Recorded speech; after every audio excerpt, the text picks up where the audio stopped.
esse fato aqui me fez lembrar de uma crônica de Fernando Sabino.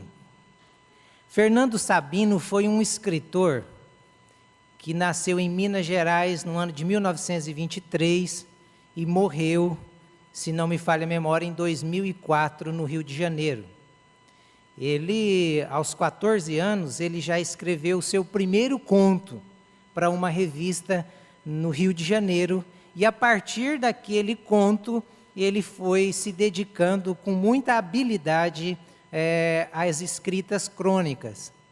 E tem uma crônica de Fernando Sabino, que ele chama de Passante. Eu acho interessante que nessa crônica ele diz, provavelmente com os olhos no Rio de Janeiro, ele diz que numa das principais ruas daquela cidade havia uma pessoa que estava morrendo de fome. E os passantes passavam apenas cumprindo o seu destino de passar. Na verdade, Fernando Sabino, nessa crônica, ele quer nos dar uma moral da história, que nós não podemos passar pela vida apenas como um passante, mas na passagem da vida, nós devemos fazer a diferença. É isso que Fernando Sabino estava tentando passar aos seus leitores. E quando a gente olha para o verso 21, nós percebemos um passante, passando pela vida, mas marcando a história. Deus nos chamou, irmãos e irmãs, para marcarmos a história. É isso que a proposta do verso 21 nos tem a oferecer. Diz assim, Marcos capítulo 15, o verso 21. Certo homem de Cirene, chamado Simão, pai de Alexandre e de Rufo, passava por ali. Chegando do campo, eles o forçaram a carregar a cruz. Mesmo assentados, com os olhos fechados, vamos orar ao nosso Deus. Pai, nós te agradecemos pela palavra que foi lida. E nós te pedimos, Deus, venha falar ao nosso coração. Nos ajude a marcar a história. Faça das nossas vidas pessoas marcantes. É isso que te pedimos, em nome de Jesus. Amém. Aqui nesse texto, na verdade, tem duas questões que me inquietam. Primeiro, nós precisamos descobrir quem era esse Simão. E você, de primeira mão, quando olha para o texto, Simão, ele era um estrangeiro. Ele era de Cirene. Um estrangeiro que visitava Jerusalém no momento da festa da Páscoa. Então, nada mais era do que um turista anônimo, passando pela história, e não passando pela história de qualquer jeito, mas aproveitando a oportunidade para marcar a história. Isso nos faz entender que qualquer um de nós podemos, como Simão, marcar a história. Basta nós fazermos como ele fez. Se você prestou bem atenção na leitura, tem um grande detalhe ali que Simão fez para marcar a história. A outra questão que me deixa inquieto é que como nós podemos marcar a história? Olha, muitos pensam que para marcar a história, precisamos ser alguém de extrema relevância.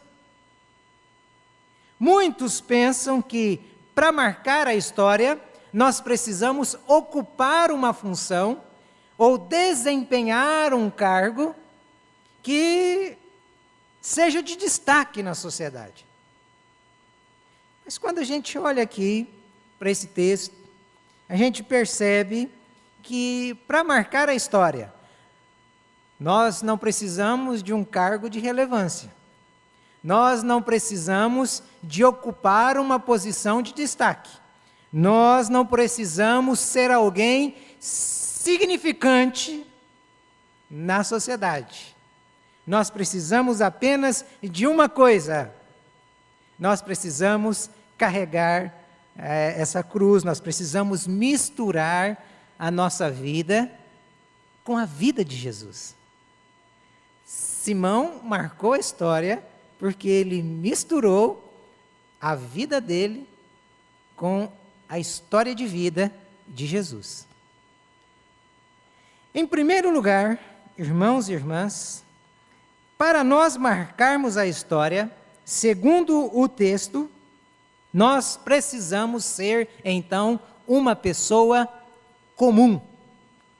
É isso que o Marcos está dizendo logo na parte A do verso que lemos. Ele diz, certo homem. Certo homem. Talvez você entrou aqui desejando ser alguém famoso, ser alguém de destaque, ser alguém que as pessoas se dobrem. Olha, isso pode te dar motivação para viver. Isso pode te dar motivação para galgar. Isso é legal, é muito bom. É joia, isso é joia. Só que no reino de Deus, quem marca a história não são as pessoas de destaque. No reino de Deus, quem marca a história são as pessoas comuns.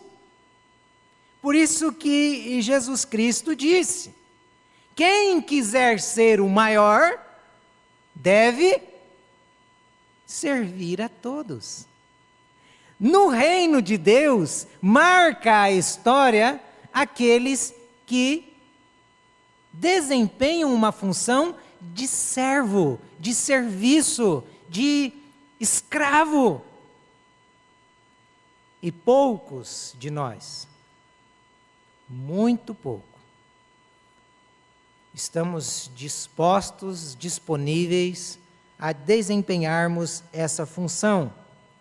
Então, eu não sei em que plano de vida você quer marcar a história. Não sei se no plano aqui da terra.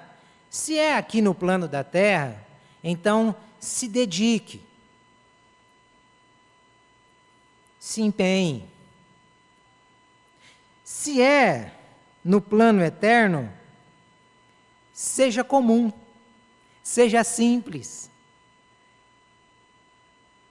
Jesus Cristo, quando ele foi traído, de tão comum e de tão simples que Jesus era e marcou a história, Judas teve que sinalizar o Cristo para aquela sociedade gananciosa, para aquela sociedade corrupta, para aquela sociedade soberba.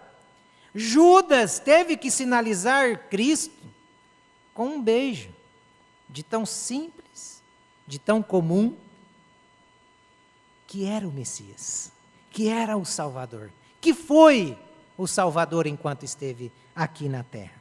Então essa expressão que nós vemos aqui, certo homem, ela tem a nos revelar duas verdades nela. Primeiro, Simão não era um homem tão popular. Certo homem é alguém que provavelmente não tinha com o que muito ostentar. Provavelmente era alguém desprovido de bens e que não ocupava nenhum destaque na cidade de onde vem e nem na cidade onde está. Certo homem é uma expressão que nós usamos para alguém que mal nós conhecemos a identidade. Quando você vê uma dessas apresentações na Bíblia, você está olhando para alguém muito simples. E esse Simão, então, era um homem simples, e por ele ser simples, não era tão popular. A outra verdade é que Simão, além de não ser tão popular, ele era tão simples, que ele não tinha nada de especial, nada de prodigioso, era alguém totalmente desprovido de títulos, alguém totalmente desprovido de diplomas, a ponto do Marcos mencionar que ele estava chegando de onde, irmãos? Do campo. Provavelmente os historiadores dizem que Simão fosse um pequeno agricultor de Cirene, ou um trabalhador diarista, que hoje nós conhecemos como boia fria. Aí você olha para todo esse contexto aqui, e você fica abismado. Como que uma pessoa, um lavrador, um homem da roça, um matuto, um picão do sítio, não é assim que chamavam? Aquele que anda com as calças, com a barra dobrada e cheio de carrapicho. Como que uma pessoa dessa marca a história a ponto de ter o seu nome escrito na Bíblia? Isso não te deixa intrigado?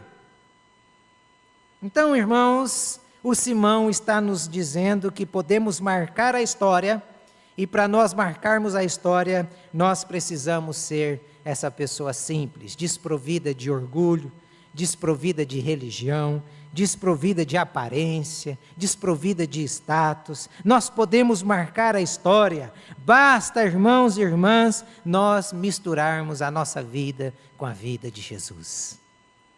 Simão está dizendo isso.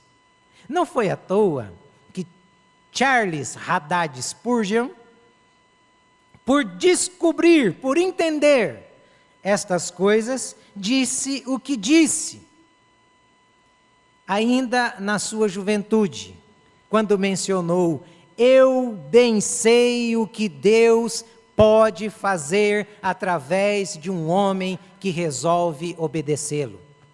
Eu sei o que Deus pode fazer através de um homem que resolve obedecê-lo.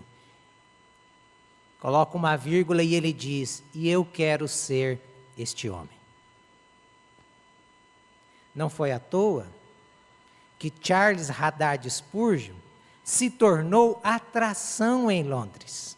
Não é à toa que os sermões e a teologia desenvolvida por Charles Haddad Spurgeon marcou não só a igreja de sua época, como continua marcando a igreja de hoje. Ele se tornou o príncipe dos pregadores, porque um homem descobriu o que Deus pode fazer através de alguém que resolve obedecê-lo. E por ele descobrir, ele resolveu ser este homem.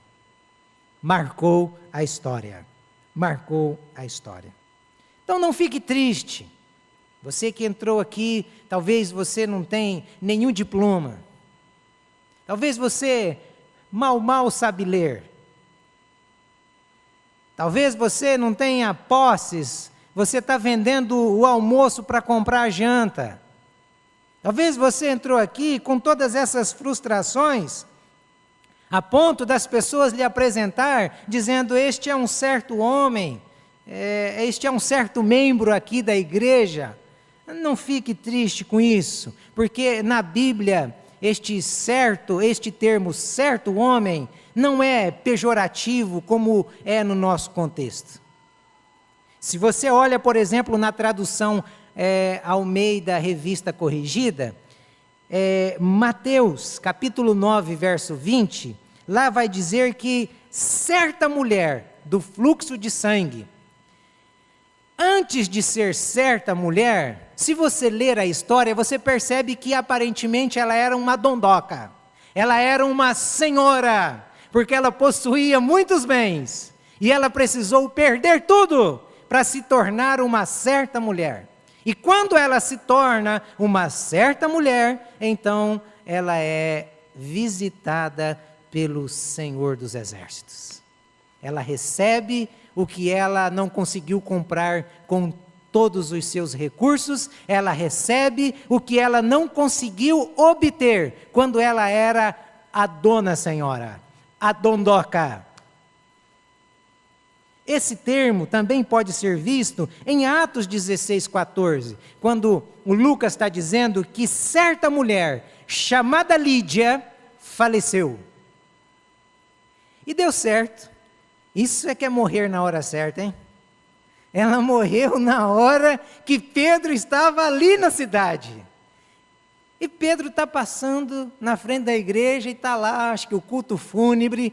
Pedro entra, está aquele caixão, aquela Lídia ali deitada no caixão, e as viúvas pobres, todos chorando em volta do caixão, porque aquela certa senhora havia morrido, e Pedro chega, mas como que é essa história? Por que vocês estão assim? Ah, ela cuidava da gente, ela fazia os vestidinhos de chita para a gente, ela costurava, ela fazia a bainha da calça, ela fazia tapetinho, ela ensinava as mulheres de poucos recursos da igreja a conseguir ganhar mais dinheirinho lá fora, vendendo seus produtos artesanais. E gente assim, não pode ficar dentro de caixão. Pedro olha e diz, não, espera aí, vamos fazer uma coisa diferente aqui. E Pedro chama essa mulher e essa mulher ressuscita. Gente assim não morre, não pode morrer. Certa mulher. Você olha para Lucas capítulo 14, verso 2, tem lá, certo homem hidrópico. Hidrópico era uma doença que provocava um inchaço. E aquele homem, coitado, sofrendo. E é um dia de sábado. Ele entra na sinagoga para estudar as Escrituras. E está lá Jesus ensinando as Escrituras. E Jesus olha para o sofrimento daquele homem, daquele certo homem, e começa a contar uma parábola, dizendo, olha, se vocês estiverem em bois e caírem dentro de um buraco, vocês não vão lá tirar? Como eu não posso curar? E chama aquele homem, aquele certo homem, e o cura daquela enfermidade. Então, vocês estão percebendo que Jesus, ele conta com pessoas simples, comum para marcar a história, porque elas não têm nada para oferecer. Elas não podem dizer que fizeram o que fizeram pela capacidade delas. Elas são o que são, porque o Senhor da história as capacita. Isso é fantástico, não é? Fala a verdade, você olha para esse texto, e isso deixa a gente embasbacado. Esse Deus, ele está contando com certas pessoas. Não é à toa que em Atos 9:10, o Lucas também diz, certo discípulo, chamado Ananias. Esse Ananias, ele era grande, mas ele vendeu tudo, compartilhou, e a ponto do Lucas dizer assim, Ananias era um homem bom, e é difícil a gente achar gente boa, hein? Como é difícil. Ele era bom, ele era temente, e ele era fiel. Então Deus está contando com certas pessoas. Se você é uma dessas certas pessoas, seja bem-vinda ao Clube de Jesus. Seja bem-vinda à Sociedade Alternativa de Jesus. É com você que Jesus conta para marcar a história. Se envolva com Ele. Misture a sua vida à vida dele. Em segundo lugar, para marcar a história, é preciso não só ser simples, não só ser comum. Para marcar a história, é preciso aproveitar as oportunidades. Verso 21, ainda na parte A, diz que Simão Cireneu passava por ali. A passagem de Simão por Jerusalém não era algo muito comum. Era algo que acontecia só na época de festa.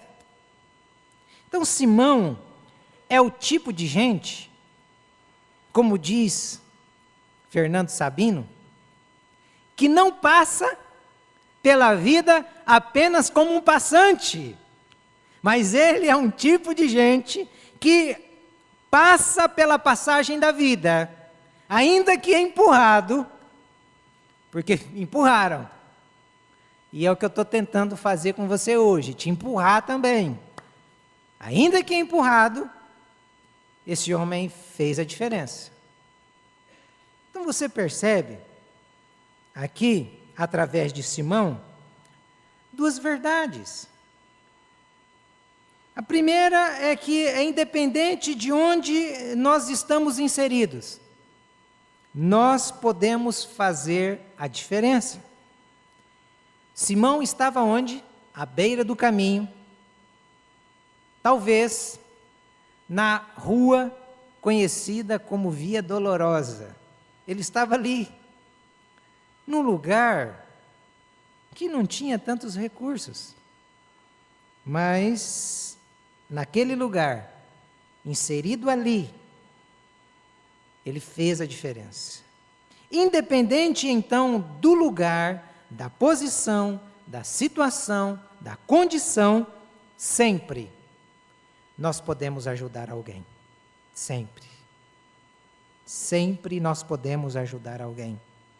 É isso que Simão está dizendo para nós. E para ilustrar isso de modo mais bíblico, basta nós olharmos para a história de Esther. Esther estava inserida em um contexto de extrema hostilidade.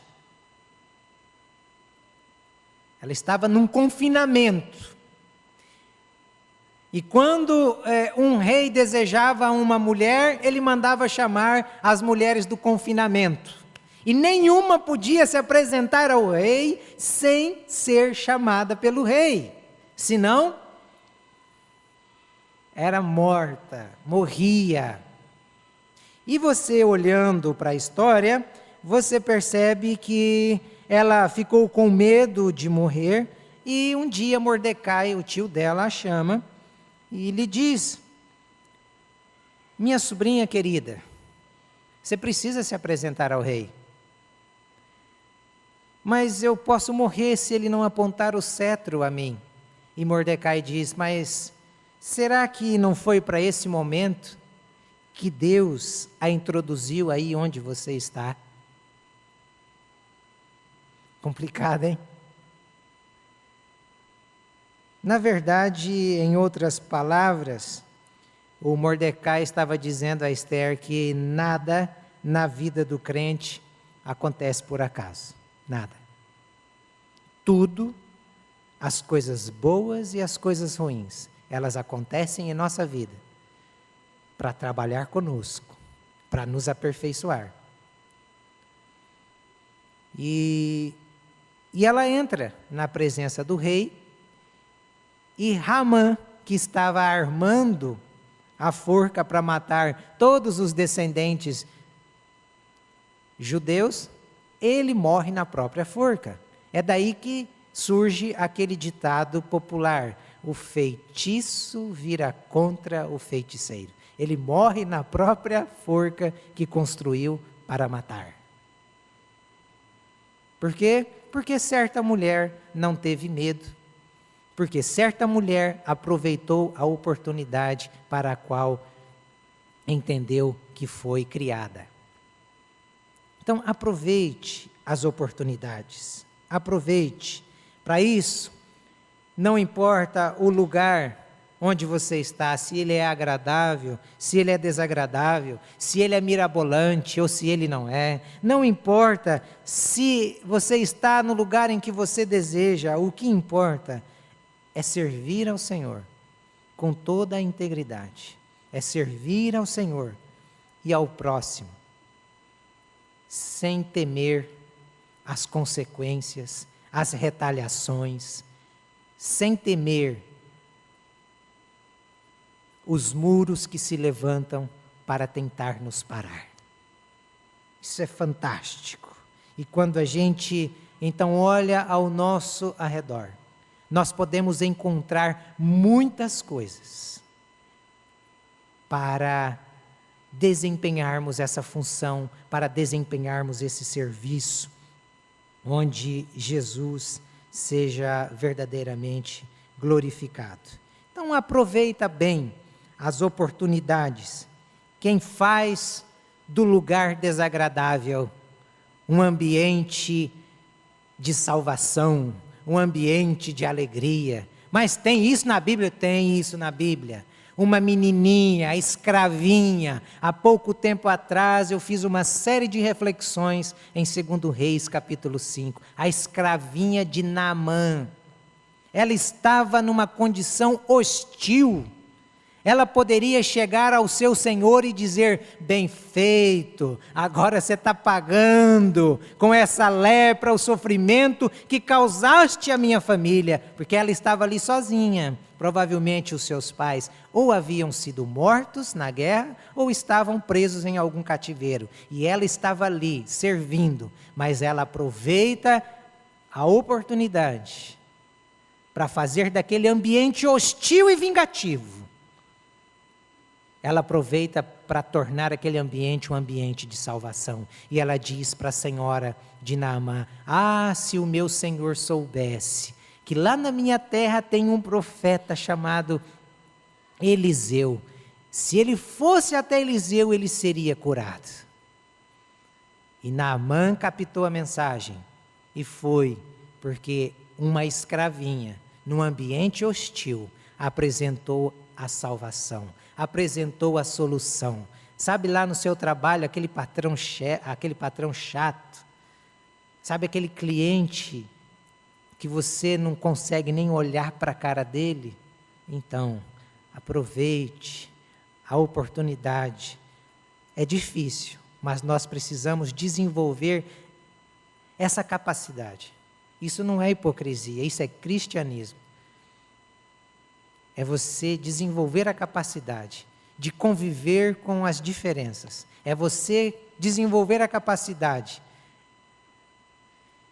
de tentar fazer o bem para aqueles que querem o mal, para aqueles que querem te ver derrotado. E isso é aproveitar a oportunidade. E isso é passar pela vida fazendo a diferença. Então, em terceiro e último lugar, hoje eu estou batendo recorde, hein?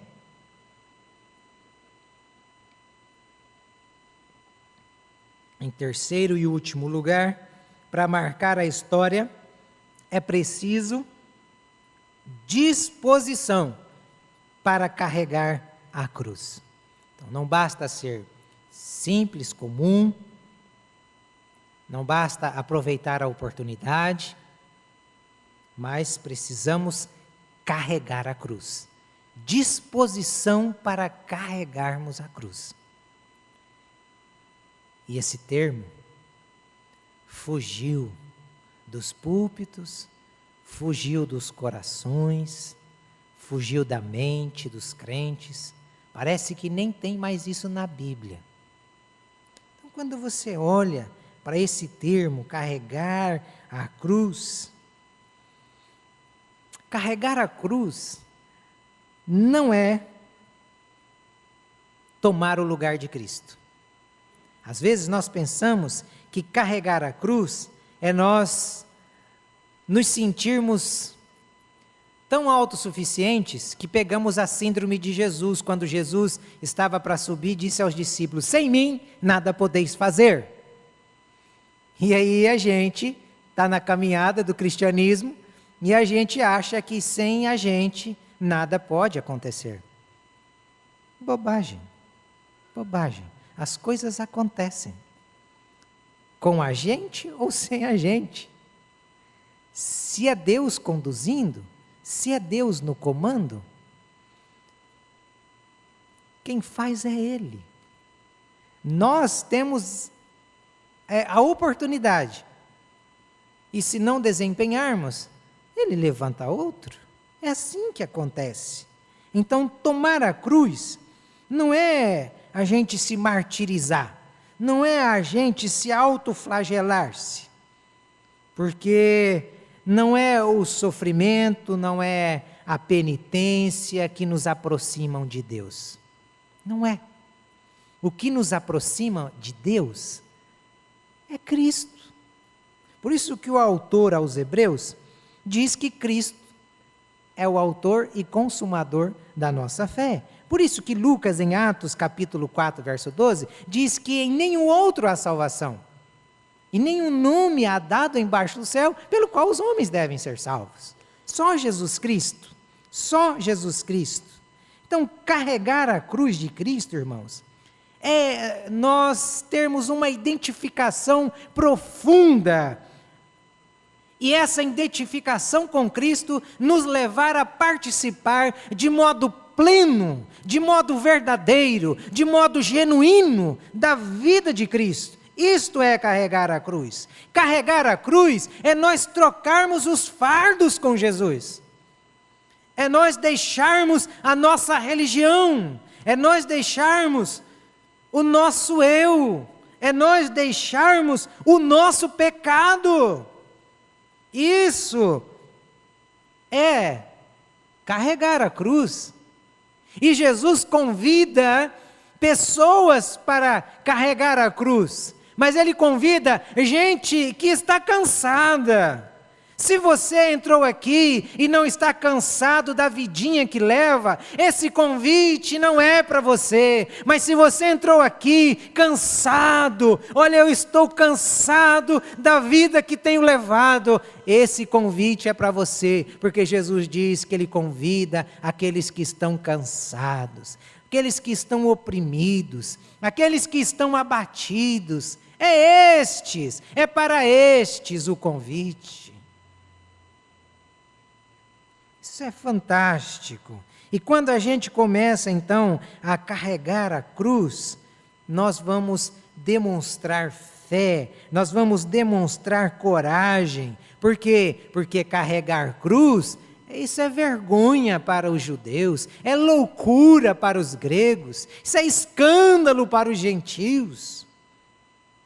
Mas Jesus não nos chamou para outra coisa, senão carregarmos a nossa cruz.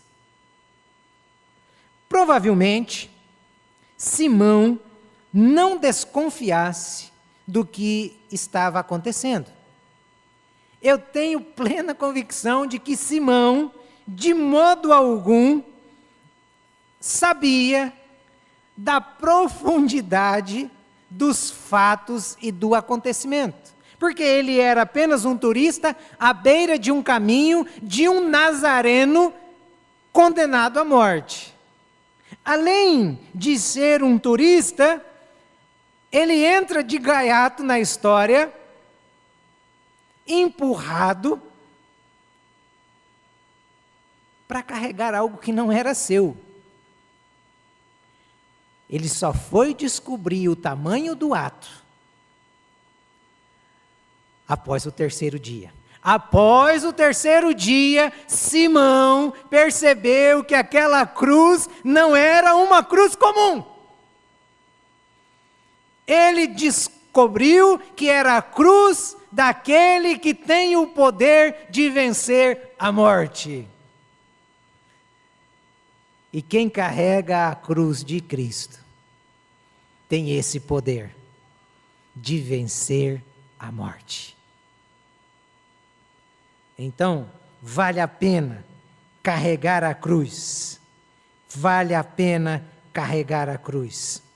E esse Jesus continua a chamar, a convidar, usando até mesmo esta mensagem, para lhe chamar a atenção, para que haja uma identificação maior da minha vida e da sua vida com a vida de Jesus. Você está confortável? Você está confortável com a vida cristã que você tem levado? Seja sincero. Responda para você e para a sua consciência. Se você não está, eu não estou. Se você não está, esse convite é para você. Nós precisamos mudar. Talvez você entrou aqui e está como Simão. Mas o que é isso? Carregar a cruz? O que é isso? Talvez você entrou aqui sem saber, mas eu quero lhe dizer uma coisa. Faça como Simão. Entrega a sua vida a Cristo. Confia nele. Entrega o seu coração a Ele. E você vai descobrir daqui 3 dias o que é que aconteceu. Porque esse mesmo Jesus que morreu, ao 3º dia ressuscitou. E Ele não só ressuscitou, quando Ele foi assunto aos céus, quando Ele estava subindo aos céus. Em Atos você percebe isso. Os discípulos abismados e então os anjos chegam a dizer: varões galileus, por que estáis admirados? Este mesmo Jesus que viste subir há de vir buscar e julgar vivos e mortos. Ele foi e disse aos discípulos que ia preparar um lugar. Como o Juliano mencionou no começo do culto. Nós estamos esperando. Estamos esperando porque Ele prometeu que voltaria para nos buscar. Então, comece a carregar a sua cruz. E quando a gente se dispõe a marcar a história, acontece com a gente o que aconteceu na vida de Simão. Perceba aí as marcas de Simão na história.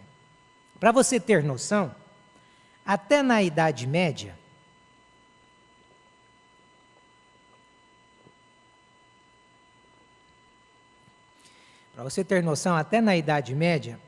Simão, esse certo homem, era conhecido como Santo Simão. De tanto que esse homem marcou a história, ele era conhecido como Santo Simão. Como nós temos marcado? Como nós somos conhecidos? Santo ou capetão? Santo ou carnudão? Santo ou mundano? Ele era conhecido até na igreja da Idade Média e chamado como Santo Simão. Ele marcou profundamente não só a história da sociedade, não só a sua história, mas ele também marcou a história de sua família. Porque um homem disposto a misturar a vida dele com a vida de Jesus é impossível. Um homem com a vida misturada à vida de Jesus, que não marque a sociedade, que não marque o tempo e que não marque a família. Ele provocou marcas profundas em sua família. No dia em que ele estava lá, os 2 filhos estavam com ele. Dizem que na Idade Média, o Alexandre, que você vê aqui no texto, que nós lemos, Alexandre, filho de Simão, também foi chamado de Santo Alexandre. O Dr. Russell Shedd, ele menciona que esse Rufo aqui é o outro filho de Simão. E o próprio texto está dizendo isso. Esse Rufo aqui é o que o Paulo está fazendo menção em Romanos capítulo 16, verso 13, chamando de o eleito. O eleito do Senhor. Rufo, o eleito do Senhor. E a viúva? A viúva não se amargou. A perda não provocou nenhum tipo de amargura e rancor na vida da viúva, da mãe desses meninos. A ponto de você perceber em Romanos 16, 13, o Paulo fazendo um elogio, dizendo: cuja mãe de Rufo foi para mim como mãe. Pessoas que marcaram a sua história. Por quê? Porque foram pessoas comuns, Por quê? Porque foram pessoas que não apenas passaram pela vida, não apenas cumpriram o destino de passante, mas fizeram a diferença por onde passaram. Pessoas que marcam a vida e a história são pessoas dispostas a carregar a cruz. Que Deus Todo-Poderoso, o Pai, nos ajude a também marcarmos a história. Para isto, misturemos a nossa vida à vida de Jesus.